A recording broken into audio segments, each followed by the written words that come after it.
Bonjour tout le monde, bienvenue à cette conférence sur la recharge pour véhicules électriques à domicile. Donc, il n'y a pas beaucoup de monde, donc ça va être une conférence un petit peu plus personnelle aujourd'hui. Mon nom est William Lemay-Choquette, conseiller en solutions de recharge chez Merby. À main levée, qui connaît Merby ici? Et pas beaucoup de monde, super. Pour ceux et celles qui ne connaissent pas Merby, on est une plateforme informative créée par l'entreprise RVE dans le but d'outiller en fait les électromobilistes et les électromobilistes à en devenir dans leur projet d'électrification de stationnement.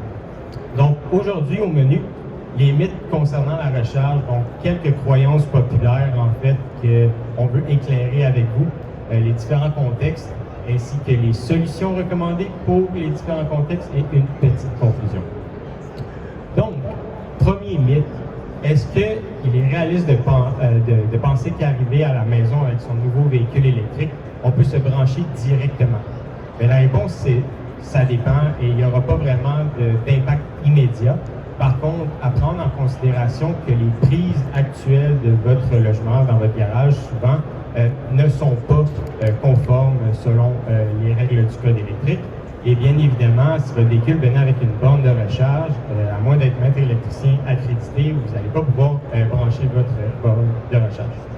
Donc, c'est simplement pour vous faire comprendre qu'il y a des étapes préliminaires avant l'installation d'une borne, et donc à prévoir. Là, vous êtes chanceux, dans la majorité des cas, vous attendez presque un an avant de recevoir votre véhicule électrique.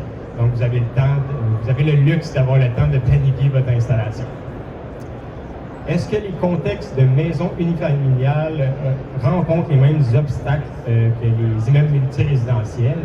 Eh bien, évidemment, le contexte, ça dépend du contexte, mais par contre, dans tous les immeubles existants, donc les immeubles qui ont été conçus sans vraiment prévoir l'arrivée des véhicules électriques, ont souvent un enjeu de capacité énergétique limitée. Donc, tous les bâtiments existants ont cet enjeu-là.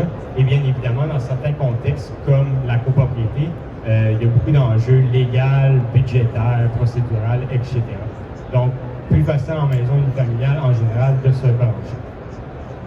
Et puis, tous ces immeubles-là existants, est-il possible, réaliste, de penser qu'on va pouvoir installer une borne à tous les espaces de stationnement, même si les infrastructures électriques ne le permettent pas? Eh bien, si on prépare initialement le projet correctement et on pense à des systèmes de gestion d'énergie, eh bien, à terme, on va pouvoir, bien évidemment, brancher une borne à tous les espaces de stationnement. Et si vous êtes un électromobiliste avant-gardiste dans votre propriété et que le gestionnaire ou l'administration n'est pas prête à installer des infrastructures, il y a également des solutions qui s'offrent à vous. C'est des cas vraiment plus complexes, là, donc vous pouvez venir nous voir à notre kiosque 927, on va pouvoir regarder le tout avec vous. Donc, sans plus tarder, ah non, il manque un contexte. les prises 120 volts, c'est souvent un contexte ou un enjeu qu'on retrouve en multirésidentiel. Est-ce qu'on peut se brancher dans les prises du garage? Bien évidemment, c'est non dans la grande majorité des cas, parce que selon le code électrique, pour pouvoir avoir une prise disponible pour la recharge à domicile, il faut que, dans un premier temps, on ait un circuit dédié. Donc, une prise égale un disjoncteur, qui est généralement pas le cas. Il faut une dérivation de 20 ampères, qui est généralement pas le cas. C'est souvent des dérivations de 15 ampères. Et bien évidemment, il faut une prise de 5 CSA 520R. Je ne sais pas si vous avez déjà vu une prise comme ça dans un garage, pas moi. Donc, généralement, c'est des prises doubles comme ça. Donc, à cause de ces trois critères-là, en général, vous pouvez utiliser ça comme excuse ou comme argument auprès du propriétaire qui se branche dans les stationnements. Donc, les différents contextes résidentiels. Donc, avant de débuter, petit cours d'électricité 101, juste pour se mettre dedans. Donc, dans votre domicile, vos lumières, vos prises, votre télévision, votre micro-ondes sont tous branchés ou sont tous alimentés par un panneau électrique. Le panneau électrique, c'est la boîte dans votre domicile où il y a les disjoncteurs et les breakers, là, dans le fond, qui, lui, est alimenté par un compteur en électricité. Et on va être en mesure d'identifier les différents contextes selon la localisation de ces deux composantes-là par rapport à l'espace de stationnement où que la borne de recharge sera installée. Donc, premier contexte, panneau électrique accessible. Donc, on entend par accessible s'il est possible de passer un fil facilement du panneau jusqu'à la borne de recharge. Donc, c'est principalement dans les contextes de maisons, duplex, triplex ou maison de ville. Quand le panneau électrique est dans le garage, par exemple, au rez-de-chaussée de la maison, ou même dans certains cas à l'extérieur, proche des espaces de stationnement. Il arrive parfois que le panneau électrique n'est pas accessible parce qu'il est à l'étage supérieur. Donc, le deviner, c'est principalement en contexte de multirésidentiel. Donc, il faut être en mesure d'identifier où se situe le compteur électrique et s'il est accessible par rapport à l'espace de stationnement où sera branchée la borne de recharge. Donc, jusqu'à présent, deux grands contextes. Le premier, panneau électrique accessible. Deuxième, compteur accessible. Et vous l'aurez deviné, il y a dans certains contextes pas capable de se brancher sur le panneau électrique ni sur le compteur. Donc, voici les trois grands contextes. À titre d'exemple, pour vous donner plus un visuel, ici, on a une maison bien normale, unifamiliale. Donc, le petit point rouge, c'est où il y a le panneau électrique. Donc, il est très facile de passer un fil du panneau électrique jusqu'à l'espace de stationnement. Donc, on est dans un contexte de panneau accessible. Copropriété avec stationnement intérieur. Donc, ici, on peut voir le stationnement intérieur à votre droite et la sombre électrique à votre gauche. Donc, on peut voir qu'il est très facile de passer du câblage jusqu'à des espaces de stationnement. Donc, contexte accessible. Maison de ville ici avec stationnement éloigné. Donc, on peut voir que c'est très complexe de passer un câblage de la maison jusqu'à un espace de stationnement. Donc, ici, on est dans un contexte de panneaux et de compteurs inaccessibles. Le dernier exemple, ici, c'est une très grande copropriété sur l'île des Sœurs. Donc, les unités où on voit le petit carré rouge sont des unités que le compteur se situe sur le toit. Donc, inaccessible, il n'est pas possible de passer un câblage du toit jusqu'à l'espace de stationnement. Donc, dans les trois contextes qu'on retrouve ici, qui pense ou sait qui est dans un contexte de panneau accessible? Juste quelques personnes, super. Compteur accessible. Super. Et panneau et compteur inaccessible, donc beaucoup plus complexe. Il n'y en a pas, génial. Qui comprend absolument rien de ce que je dis depuis le début? Super, on fait quelque chose de bien au moins. Donc, avant toute chose, il faut comprendre qu'avant d'installer une borne, il va falloir faire une étude de capacité résiduelle de l'entrée électrique. Ce que ça veut dire, c'est que tous les immeubles ont une capacité qui est limitée en termes d'énergie, en termes d'électricité, et il faut être en mesure d'évaluer combien d'espace nous reste dans cette entrée-là pour prévoir l'arrivée des bornes de recharge. Donc, vous faites appel à un professionnel en électricité, que ce soit un entrepreneur ou un ingénieur. Les solutions disponibles pour vous selon les contextes. Commençons par panneau accessible.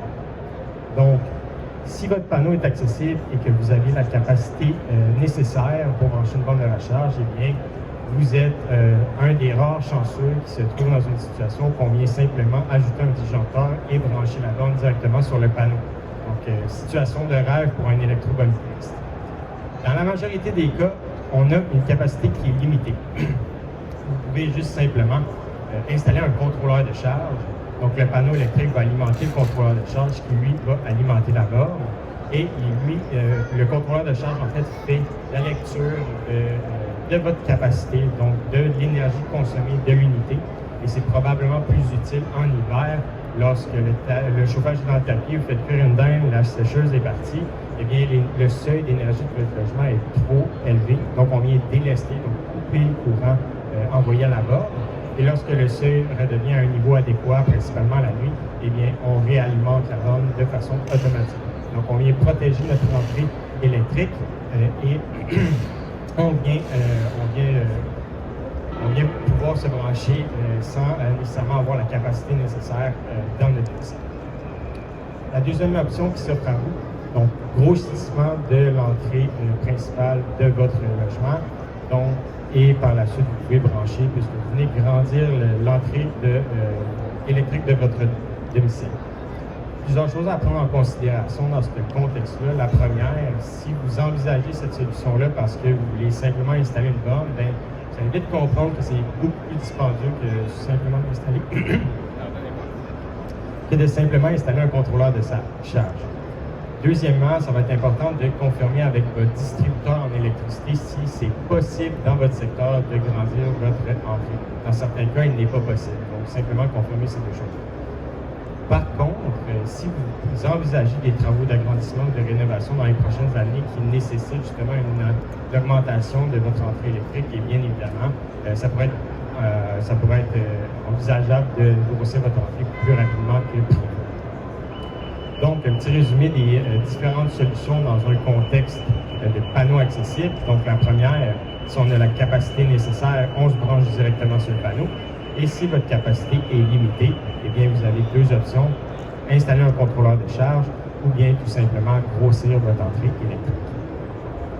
Dans le contexte de compteurs accessibles, donc, malheureusement, dans la grande majorité des contextes multirésidentiels, la capacité est limitée, non seulement dans l'unité, mais également au niveau des transformateurs communs de l'immeuble, donc l'entrée principale de l'immeuble. Donc, il faut absolument mettre des systèmes de gestion d'énergie. Donc, la même chose, vous venez installer un contrôleur de charge qui, lui, est situé proche de votre compteur dans l'espace de stationnement ou à l'extérieur, proche de l'espace de stationnement, et sur lequel vous venez brancher votre borne. Donc, ça vous aide à, de 1, être en mesure d'intercepter votre fil qui passe de votre panneau jusqu'à votre compteur à l'espace de stationnement. Donc, être en mesure de se brancher en contexte de multirésidentiel et que votre borne de recharge devienne un appareil de recharge comme vos lampes, vos prises, etc. Et il va également faire la lecture de courant de votre consommation énergétique en temps réel et délester, couper le courant à la borne lorsque nécessaire. Dans un contexte où ni le panneau ni le compteur est accessible, deux options s'offrent à vous, mais avant toute chose, il va falloir prendre en considération que de nouvelles infrastructures électriques devront être installées. Donc, nouvel interrupteur, nouveaux compteurs, nouveaux transformateurs, nouveaux panneaux sur lesquels les bornes de recharge seront installées. Donc, selon votre contexte et l'étude de capacité énergétique, vous allez pouvoir soit utiliser les infrastructures actuelles, donc existantes de l'immeuble, ou bien tout simplement devoir amener une nouvelle entrée proche des espaces de stationnement. Donc, si on brancherait des bornes directement sur un panneau standard comme ça avec une nouvelle entrée, on a une capacité qui est limitée. Donc, si vous avez plusieurs bornes à installer, vous allez être limité si vous n'installez pas de système de gestion d'énergie. Donc, dans un contexte multirésidentiel, généralement, il y a beaucoup de bornes à installer. On va installer des systèmes qui nous permettent d'installer le plus de bornes possible. Deux options s'offrent à vous si vous êtes dans ce contexte-là. Le premier, panneau intelligent. Donc, le panneau intelligent, lui, vient se brancher directement sur le panneau standard actuel sur lesquels les bornes seront installées.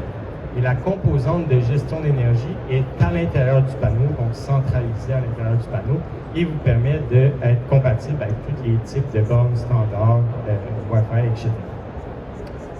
Vous pouvez également choisir d'opter pour les bornes intelligentes. Donc, les bornes intelligentes, elles, vont communiquer entre elles et vont faire l'action de gérer l'énergie. Donc, c'est vraiment les bornes en soi qui s'occupent de faire la gestion de l'énergie entre elles. Deux choses à prendre en considération si vous optez pour cette solution-là. La première, vous ne pouvez pas installer n'importe quel type de borne si vous voulez être compatible avec votre système de gestion, puisque bon, il faut que les bornes communiquent entre elles, donc les bornes standards ne le font pas. Et de deux, dans la majorité des cas, une nouvelle infrastructure Wi-Fi devra être mise en place, donc des coûts supplémentaires. Donc, c'est les deux choix qui s'offrent à vous dans un contexte de panneaux inaccessibles et compteurs inaccessibles. Donc, il faut prendre en considération que dans ces deux solutions-là, les bornes seront alimentées par un seul et unique compteur. Donc, il va y avoir une gestion de facturation à faire.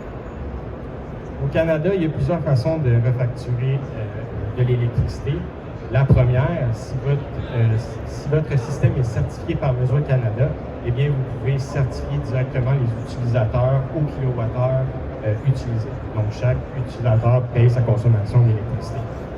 Si vous n'êtes pas certifié par Mesure Canada, ça ne veut pas dire que vous ne pouvez pas refacturer, il faut juste simplement mettre en place un système de facturation différent, donc séparer la facture à part égale, mettre un tarif militaire ou un tarif mensuel fixe. Donc, petit rappel, ce qui est possible de faire si on est par Mesure Canada on peut le refacturer selon la consommation d'énergie. Et sinon, il faut mettre en place un système qui est plus au niveau de la séparation égale de la facture, tarif militaire ou un tarif mensuel fixe. Donc, si on est branché avec un contrôleur de charge, on vient se brancher directement sur le fil des unités privées, bien, notre borne de recharge est comme un autre appareil de notre logement. On paye notre facture d'Hydro-Québec, de distributeur en électricité, directement au tarif résidentiel. Si on utilise un panneau intelligent, donc le panneau intelligent, lui, est certifié par Mesure Canada, donc on est en mesure de pouvoir sortir des rapports mensuels, trimestriels et de refacturer les différents utilisateurs selon la consommation utilisée. Donc, le syndicat ou le propriétaire de logement locatif va payer la facture d'électricité et va refacturer au kilowattheure les différents utilisateurs. Si nous utilisons des bornes intelligentes, donc encore une fois, le syndicat ou le propriétaire de logement locatif va payer la facture d'électricité, mais va devoir mettre en place un système de gestion de facturation comme un tarif mensuel, tarif unitaire ou un tarif ou de séparer la facture à part égale, pardonnez-moi. Donc, en petite conclusion, je vous inviterai, lorsque vous retournez à la maison, de localiser vos composantes électriques, donc où se situe votre panneau électrique et où se situe votre compteur d'électricité. Faire appel à un professionnel en électricité pour savoir quelle est votre capacité résiduelle. Et lorsque ces deux étapes-là seront réalisées, vous allez être en mesure de faire un choix éclairé sur le système ou la solution à choisir optimale pour votre domicile. Je vous remercie énormément de m'avoir écouté pendant ces quelques minutes. On a un kiosque qui est juste à votre gauche, donc à droite en sortant d'ici. Si jamais vous avez des questions plus précises sur votre contexte à vous ou que vous êtes intéressé par une consultation ou un accompagnement gratuit si vous êtes en termes de syndicat de copropriété, c'est un service également qu'on offre. Donc, merci et je vous souhaite une belle fin de semaine et de salon.